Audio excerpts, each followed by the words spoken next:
में सड़ेगा माफिया। अवधेश हत्याकांड में 32 साल बाद इंसाफ। कोर्ट ने मुख्तार को सुनाई उम्र कैद की सजा। योगीराज में मुख्तार का भी हुआ इलाज। अब मिट्टी में मुख्तार का साम्राज्य। नमस्कार, पर्दाफाश में आपका स्वागत है। मैं हूं आपके साथ सोनाली। आज बात करेंगे योगीराज में हुए एक और इंसाफ की। योगीराज में एक और माफिया का पूरा हिसाब हुआ है। अतीक साम्राज्य ध्वस्त करने के बाद सीएम योगी ने अपना बाण घुमाया था मुख्तार के किले की तरफ, और वो ठीक वहीं जाकर बैठा है, क्योंकि अब सीएम योगी के बाण से मुख्तार का पूरा किला ध्वस्त हो गया है। 32 साल के बाद अब जाकर कोर्ट ने अवधेश हत्याकांड में मुख्तार को उम्र कैद की सजा सुनाई। जी हाँ, क्या है अवधेश हत्याकांड? 32 साल बाद इंसाफ कैसे मिला? क्या है पूरा मामला? क्या मुख्तार को ताउम्र जेल में सड़ना पड़ेगा? ऐसे तमाम सवालों से आज हम पर्दा उठाएंगे, क्योंकि आज का दिन बेहद ही खास है। पहला इस वजह से क्योंकि आज उत्तर प्रदेश के मुखिया योगी आदित्यनाथ का जन्मदिन है। वहीं दूसरी वजह यह है कि आज उत्तर प्रदेश के सबसे बड़े माफिया की कहानी का भी अंत हो गया है, क्योंकि इस माफिया को अब सारी जिंदगी जेल में सड़ना पड़ेगा। तो चलिए आज का पर्दाफाश शुरू करते हैं। पहला पर्दा उठाएंगे मुख्तार अंसारी के उस केस से जिसमें इस माफिया को उम्र कैद की सजा सुनाई गई है। दरअसल बाहुबली मुख्तार अंसारी को वाराणसी की एमपी एमएलए कोर्ट ने 32 साल पुराने अवधेश राय हत्याकांड मामले में उम्र कैद की सजा सुनाई। जैसे ही कोर्ट ने मुख्तार को दोषी करार दिया, उसकी बेचैनी बढ़ गई। उसके चेहरे पर तनाव देखने को मिला। टेंशन के चलते उसने अपना माथा पकड़ लिया। अवधेश राय हत्याकांड मामले में मुख्तार की पेशी थी, जो कि वीडियो कॉन्फ्रेंसिंग से कराई गई। पेशी के दौरान दोषी करार होने के बाद मुख्तार अपना माथा पकड़कर बैठ गया। टेंशन उसके चेहरे पर साफ दिखाई दे रही थी। बता दें कि कांग्रेस नेता के भाई अवधेश राय की वाराणसी शहर के चेतगंज में 3 अगस्त 1991 को गोली मारकर हत्या कर दी गई थी। अवधेश राय की हत्या के मामले में आरोप मुख्तार अंसारी पर लगा था। करीब 32 साल पुराने इस हत्याकांड पर आज वाराणसी की एमपी एमएलए कोर्ट ने अपना फैसला सुनाया।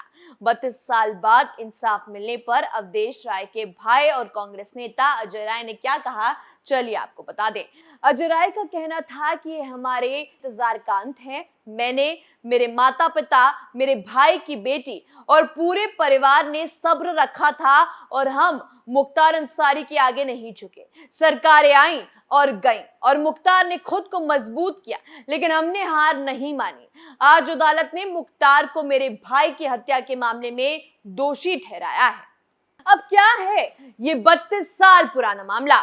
आखिर किसको मारा मुख्तार अंसारी ने? उस वक्त किसकी सरकार थी? और अभी तक इस मामले में क्यों सजा नहीं सुनाई गई थी? तो चलिए आपको बता दें।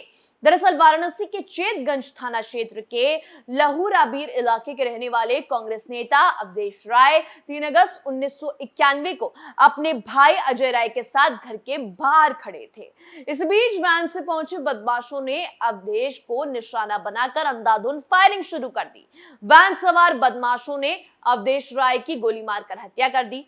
अवधेश राय के भाई और पूर्व विधायक अजय राय ने इस घटना को लेकर वाराणसी के चेतगंज थाने में मामला दर्ज कराया। अजय राय ने अपने भाई की हत्या का आरोप मुख्तार पर लगाया।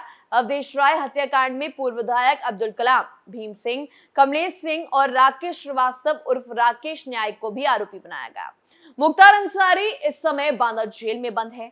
भीम सिंह गैंगस्टर के केस में सजा सुनाए जाने के बाद गाजीपुर जेल में बंद है। बता दें, 32 साल पहले वाराणसी के चेतगंज थाना क्षेत्र में हुई अवधेश राय की हत्या के पीछे चंदासी कोयला मंडी की वसूली और अवधेश राय की दबंगई हत्या की मुख्य वजह मानी जाती है।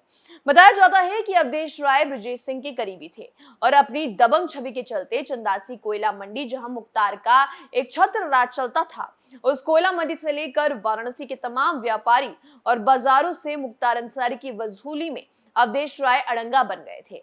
इस कोयला मंडी पर कब्जे के लिए ही मुख्तार अंसारी पर आरोप लगा। उसने मंडी कब्जाने के लिए ही नंदकिशोर रुंगटा अपहरण और हत्याकांड को अंजाम दिया। मुख्तार अंसारी की हो रही अवैध वसूली में अवधेश राय अपनी दबंगई के चलते वाराणसी के व्यापारियों में मुख्तार अंसारी से टक्कर लेने वालों में गिने जाने लगे। मुख्तार अंसारी के कई करीबियों को अवधेश राय ने सरे बाजार बेइज्जत भी किया।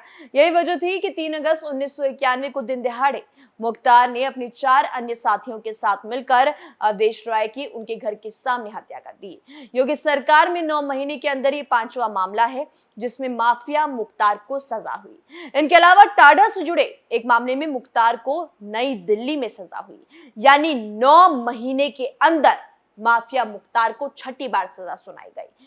माफिया मुख्तार के सांसद भाई अफजल अंसारी को भी गाजीपुर में गैंगस्टर से जुड़े मामले में सजा हुई, जिसके चलते उन्हें सांसदी से हाथ धोना पड़ा। जुर्म की दुनिया में माफिया मुख्तार अंसारी और उसके परिवार के लिए ढाल का काम करने वाले सियासी द्वार एक एक करके ढह रहे हैं। पहले ताबड़तोड़ कार्रवाई ने माफिया की राजनीतिक महत्वाकांक्षाओं को कुचला। इसके चलते उसने साल 2022 के विधानसभा चुनावों से खुद को अलग कर लिया। पिछले 4 दशकों में पहली बार जब उसने कोई चुनाव नहीं लड़ा। इसके बाद 5 दिन में 3 मामलों में हुई सजा ने उसकी आगे चुनाव लड़ने की उम्मीदों को पूरी तरह से खत्म कर दिया है। अफजाल को भी सजा होने के बाद अब परिवार में राजनीतिक फ्रंट पर सिर्फ अब्बास अंसारी का नाम रह गया।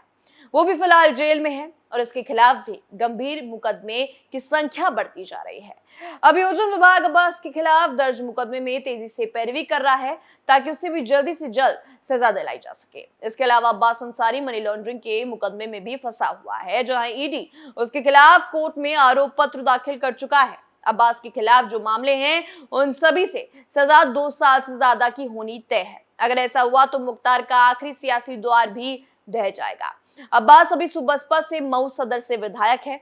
मुख्तार की राजनीतिक विरासत को संभालने वाले कोई दावेदार फिलहाल नजर में नहीं है। दरअसल मुख्तार की पत्नी अफशा अंसारी भी मऊ और गाजीपुर पुलिस की मोस्ट वांटेड है। मऊ और गाजीपुर पुलिस ने उन पर इनाम घोषित कर रखा है। ईडी भी मनी लॉन्ड्रिंग के मामले में उन्हें शिद्दत से तलाश रही है। वहीं मुख्तार का दूसरा बेटा उमर भी धोखाधड़ी के मुकदमे में वांटेड है। उसके खिलाफ एक के बाद एक वारंट जारी हो रहे हैं। मुख्तार की बहू और अब्बास अंसारी की पत्नी निखत भी वर्तमान में जेल में है। मुख्तार की पत्नी अफशा के खिलाफ गाजीपुर में गैंगस्टर एक्ट, जालसाजी, धोखाधड़ी, चोरी, सार्वजनिक संपत्ति क्षति निवारण अधिनियम जैसी गंभीर धाराओं के 11 मामले दर्ज है।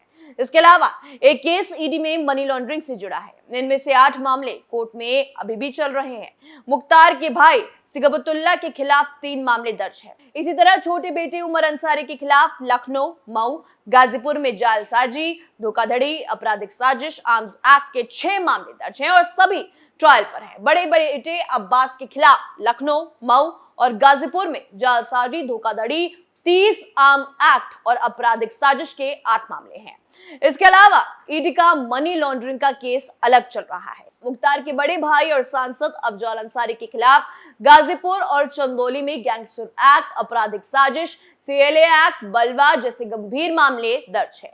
अफजल के खिलाफ दर्ज 7 मामलों में से एक में आज सजा हो गई थी, एक में वो बरी हो गए हैं। 2 मामलों में फाइनल रिपोर्ट लग चुकी है, जबकि 3 मामले अभी भी ट्रायल पर चल रहे हैं। अब सारी जिंदगी मुख्तार को जेल में रहना पड़ेगा तो शायद ये अक्ल आ जाए कि बेगुनाह की जान लेने की सजा कितनी बड़ी होती है। वहीं सीएम योगी ने भी जरूर इस माफिया को सही मजा चखाने के लिए कोई ना कोई प्लान तैयार कर रखा है, क्योंकि इतनों के हत्यारे को सीएम योगी यूं ही नहीं जाने देंगे।